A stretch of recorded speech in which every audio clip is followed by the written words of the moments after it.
Shalom saudara-saudara yang dikasihi oleh Tuhan. Fokus hidup kita sangat menentukan bagaimana kita hidup. Oleh karena itu saudara, mari kita fokus kepada Kristus, sehingga kita hidup semakin hari semakin serupa dengan Kristus. Salam jumpa dalam program Tuhan adalah Gembalaku.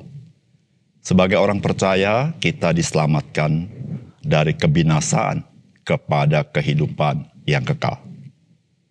Kita dilepaskan dari hidup dalam dosa dan untuk hidup bagi Tuhan. Kita dimerdekakan dari hidup yang tidak berpengharapan kepada hidup yang penuh pengharapan. Jadi ada dua sisi ketika kita sudah berada di dalam Kristus, dan kedua sisi itu sifatnya bertolak belakang. Saudara, hal ini memberitahukan kepada kita bahwa karya Kristus bagi kita bukan hanya satu sisi, seperti diselamatkan dari kebinasaan, dilepaskan dari hidup dalam dosa, dimerdekakan dari hidup tidak ada pengharapan.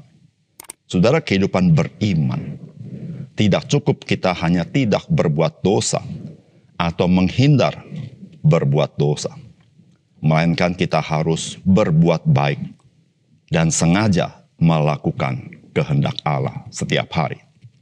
Saudara, kehidupan beriman bukan fokus kepada dosa, melainkan fokus kepada apa yang berkenan kepada Tuhan dan fokus kepada Kristus. Kita tidak fokus bersandar kepada kekuatan kita yang terbatas, melainkan kita fokus bersandar kepada kuasa Allah yang telah membangkitkan Kristus dari antara orang mati. Saudara, mari kita membaca 2 Petrus pasal 3 ayat 14 sampai dengan 18. Sebab itu saudara-saudaraku yang kekasih, sambil menantikan semuanya ini, kamu harus berusaha supaya kamu kedapatan tak bercacat dan tak bernoda di hadapannya dalam perdamaian dengan Dia. Anggaplah kesabaran Tuhan kita sebagai kesempatan bagimu untuk beroleh selamat. Seperti juga Paulus, saudara kita yang kekasih, telah menulis kepadamu menurut hikmat yang dikaruniakan kepadanya. Hal itu dibuatnya di dalam semua suratnya. Apabila ia berbicara tentang perkara-perkara ini, dalam surat-suratnya itu ada hal-hal yang sukar difahami, sehingga orang-orang yang tidak memahaminya dan yang tidak teguh imannya memutarbalikannya menjadi kebinasan mereka sendiri, sama seperti yang juga mereka buat dengan tulisan-tulisan yang lain. Tetapi kamu, saudara-saudaraku yang kekasih, kamu telah mengetahui hal ini sebelumnya. Karena itu, waspadalah, supaya kamu jangan terseret ke dalam kesesatan orang-orang yang tak mengenal hukum, dan jangan kehilangan peganganmu yang teguh. Tetapi bertumbuhlah dalam kasih karunia dan dalam pengenalan akan Tuhan dan Juru Selamat kita, Yesus Kristus, baginya kemuliaan sekarang dan sampai selama-lamanya. Saudara yang dikasihi oleh Tuhan, topik Rasul Petrus di bagian akhir surat ini tetap kepada kesiapan kita sebagai orang percaya untuk kedatangan Tuhan Yesus yang kedua kali. Meskipun memang Rasul Petrus menyadari bahwa kedatangan Tuhan Yesus yang kedua kali tidak ada seorang pun yang tahu. Namun, hal ini tidak boleh menjadikan kita sebagai orang Kristen menjalankan hidup yang serampangan. Saudara, apakah pesan firman Tuhan bagi kita? Yang pertama, Kristus pasti akan datang kembali. Oleh karena itu, marilah kita memelihara diri kita selalu memiliki relasi yang dekat dengan Tuhan, sehingga kita boleh lepas dari kehidupan bercelah dan bernoda. Saudara, firman Tuhan berkata seperti ini. Sebab itu saudara-saudaraku yang kekasih, sambil menantikan semuanya ini, kamu harus berusaha supaya kamu kedapatan tak bercacat dan tak bernoda di hadapannya dalam perdamaian dengan Dia. Anggaplah kesabaran Tuhan kita sebagai kesempatan bagimu untuk beroleh selamat. Seperti juga Paulus, saudara kita yang kekasih, telah menulis kepadamu menurut hikmat yang dikaruniakan kepadanya. Saudara yang dikasih oleh Tuhan, kehidupan orang Kristen haruslah di dalam perspektif kedatangan Tuhan yang kedua kali. Karena memang hidup Kristen adalah hidup mengikut Kristus dan hidup untuk menyenangkan hati Tuhan. Nah, saudara yang kasih dalam Tuhan, dari bagian firman Tuhan ini, maka firman Tuhan mengajar kepada kita tanggung jawab kita sebagai orang Kristen yang telah menerima anugerah Tuhan dan yang sedang menantikan kedatangan Tuhan. Saudara, Rasul Petrus berkata, kamu harus berusaha. Itu artinya apa, saudara? Saudara, orang Kristen punya tanggung jawab di dalam kehidupannya. Saudara, kita tahu bahwa pengudusan adalah pekerjaan Roh Kudus di dalam hidup kita. Namun, sebagai orang percaya, kita harus memiliki kerelaan dan kemauan untuk kita mengalami pekerjaan Roh Kudus itu. Disitulah saudara-saudara, Rasul Petrus berkata, kamu harus berusaha supaya kamu kedapatan tak bercacat dan tak bernoda di hadapannya. Saudara, bagaimana kita memiliki kehidupan yang seperti itu? Saudara, firman Tuhan berkata dalam perdamaian dengan Dia. Maksudnya adalah, yaitu ketika kita memiliki relasi yang intim dengan Tuhan. Relasi yang dekat dengan Dia. Memiliki persekutuan dengan Tuhan. Saudara, disitulah saudara-saudara, kita mengalami pekerjaan Roh Kudus yang menguduskan hidup kita. Saudara, usaha kita dengan kekuatan kita, kita tidak sanggup untuk kedapatan tak bercacat dan tak bernoda.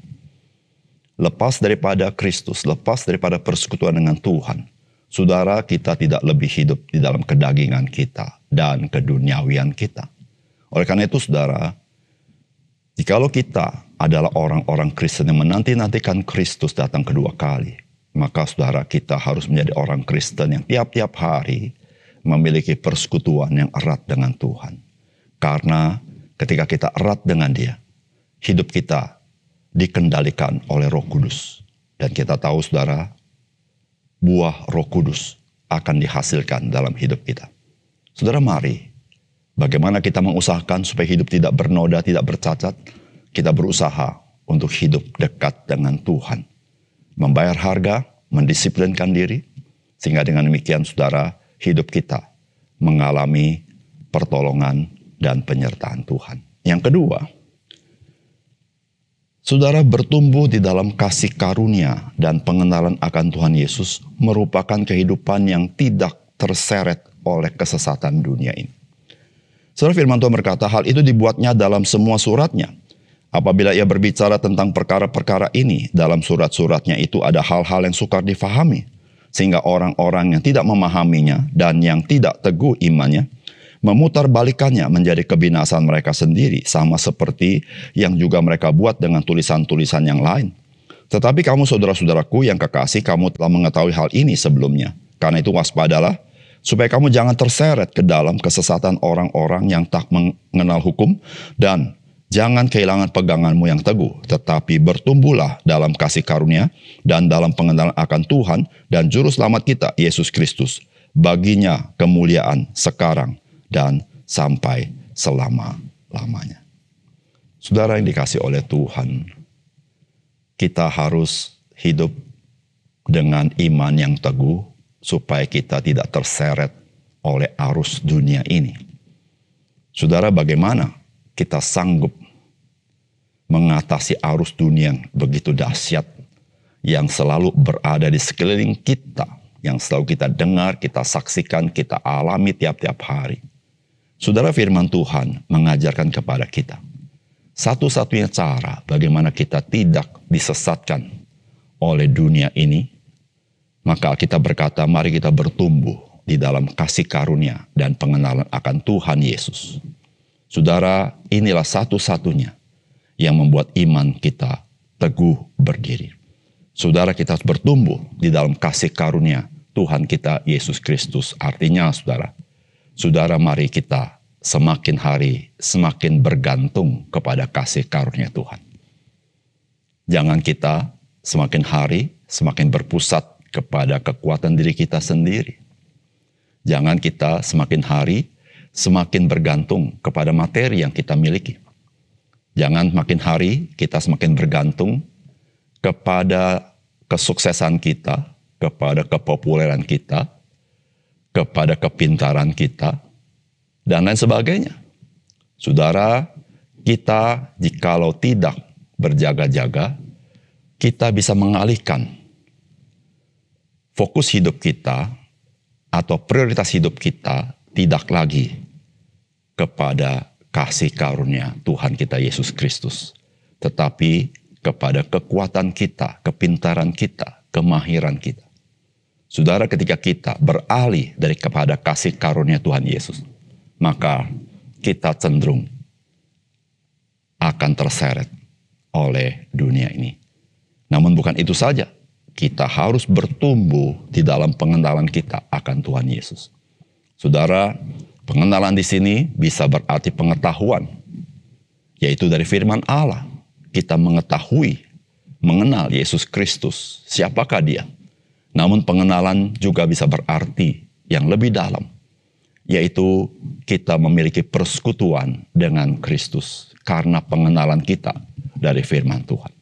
Saudara, persekutuan dengan Yesus Kristus, saudara-saudara, itulah yang membuat kita mengalami kuasa Tuhan yang dahsyat itu. Saudara, persekutuan dengan Kristus yang erat membuat kita semakin hari semakin serupa dengan Dia. Dan kita tidak boleh lupa bahwa karya Kristus di atas kayu salib adalah supaya kita boleh bersekutu dengan Tuhan. Sehingga saudara-saudara, ketika kita memiliki persekutuan yang dekat dengan Kristus, saudara, kita menyenangkan hati Tuhan.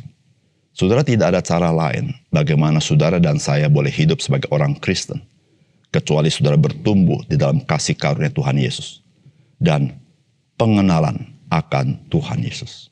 Mari kita berdoa. Bapa surga, terima kasih untuk kebenaran firman-Mu. Biarlah kami tahu apa yang patut kami kerjakan, yang kami usahakan, sehingga kami tidak terkecoh dengan dunia ini. Tuhan, tolong kami supaya mata kami senantiasa fokus kepada Kristus dan kepada firman-Mu. Dalam nama Tuhan Yesus kami berdoa. Amin.